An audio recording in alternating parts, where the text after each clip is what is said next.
Hey, welcome to another video from SkinnyMedic. So I have a really cool training prop here for you. This is going to be for wound packing.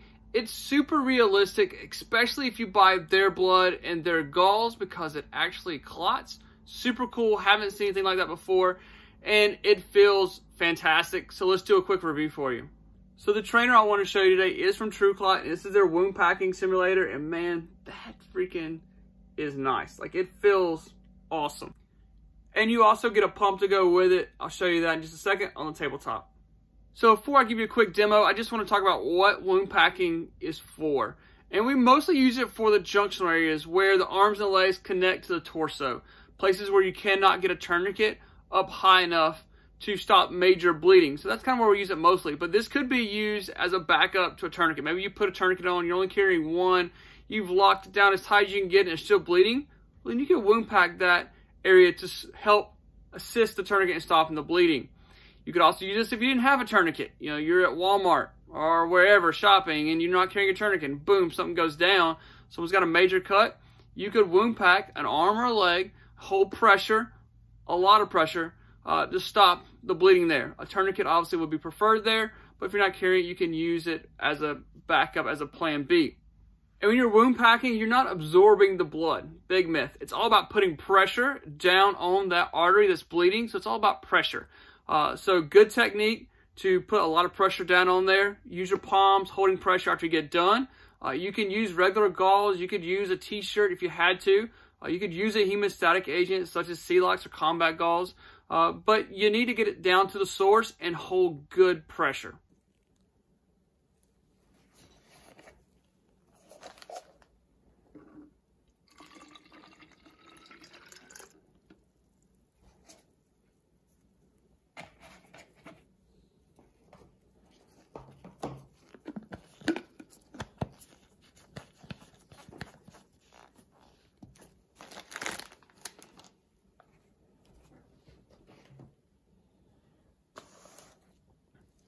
All right, I'm gonna use a pan, so I like this is a regular old pan. That way I can collect the blood if I'm gonna reuse it, things like that. So, and it keeps things a little bit neater. So, I'm gonna let it run through real quick just so we can get an idea. Squeezing this. I can also hold this up then and let gravity help us out once we get it going. But yeah, you can see right there. And then, let's see if I can get you into that spot right there. So there's definitely two positives about the TrueClot cleaner. One is this thing. I mean, the actual mannequin feels super realistic. I mean, it's nice and pliable. You put this out in the sun for a little bit, let it warm up. Man, it feels legit. So, and then plus, the blood coming out is gonna actually clot. So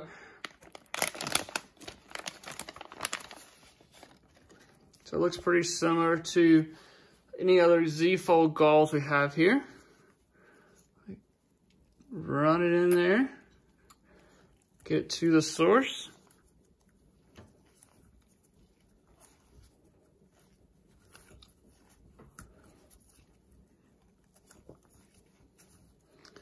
And you can see it like right there. Look at the clots already starting to form. See that? Like that's solid. Yeah, look at that. Now we see some nice clots coming in there. There's another clot right there. So, pretty neat. Now the student will be able to see that they've got all the bleeding stopped. Hold pressure, depending on what kind of gauze you're using. If you're using hemostatic agent, you can hold pressure for 3 minutes. If you're using regular gauze, just non-hemostatic, then you're gonna hold pressure for 10 minutes. So we have it nice and wound packed. All right, so we saw a little bit of the clots coming out when I was wound packing it. I'm just gonna use this blood right here that we got pooling.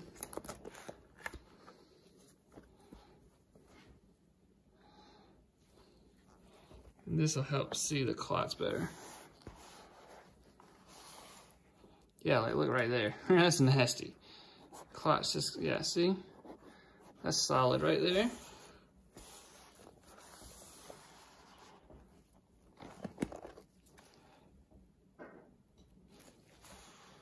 more solidness right there. So I think that's pretty cool that as you wound pack, you can see clots starting to form, which is what we want. We want those clots to start forming, those platelets sticking together to stop the bleeding. So pretty cool. And all this can be just thrown in the regular trash. Although they may have some questions when they go to take the garbage out. Now, you absolutely could use your own blood. I've been using a mixture of corn oil with red food dye and throwing in some chocolate syrup in there. It looks pretty cool. That's my recipe. Don't tell anybody. Shh.